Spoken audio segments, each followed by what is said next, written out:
بسم اللہ الرحمن الرحیم۔ السلام علیکم ورحمۃ اللہ وبرکاتہ۔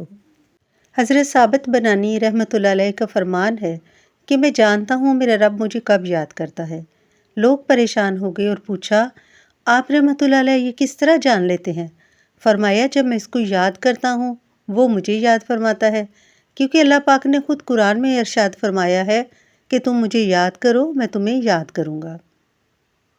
اور سورۃ نساء میں اللہ تعالیٰ فرماتے ہیں کہ جب نماز سے فارغ ہو جاؤ تو اللہ کو کھڑے، بیٹھے اور لیٹے ہونے کی حالت میں بھی یاد کرو، یعنی کسی حال میں بھی اللہ کی یاد سے، اس کے ذکر سے غافل نہ ہونا۔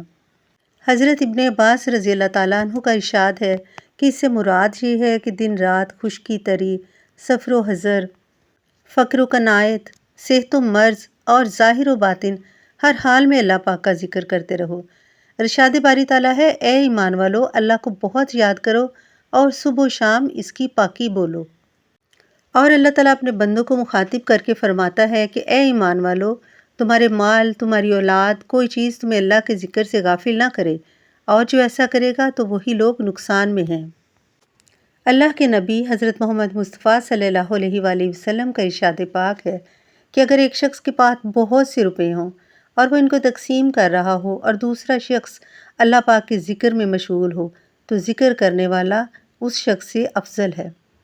حضرت ابو درداء رضی اللہ تعالیٰ عنہ سے روایت ہے کہ نبی کریم صلی اللہ علیہ وآلہ وسلم نے فرمایا، کیا میں تمہیں وہ عمل نہ بتاؤں جو سب سے اچھا ہو اور تمہارے مالک کو سب سے زیادہ پسند ہو، اور اس کی وجہ سے تمہارے درجات بھی بلند ہوں، اور تمہارے لیے سونا چاندی خرچ کرنے اور دشمن سے ایسی جنگ کرنے سے کہ وہ تمہاری گردنیں اتار دیں اور تم اس کی گردنیں اتارو، اس سے بھی بہتر ہو۔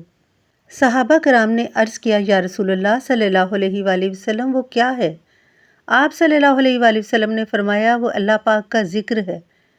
حضرت ابو ہریرہ رضی اللہ تعالیٰ عنہ سے روایت ہے کہ آسمان والے اہل ذکر کے گھروں کو ایسے روشن دیکھتے ہیں جیسے زمین والے ستاروں کو روشن دیکھتے ہیں۔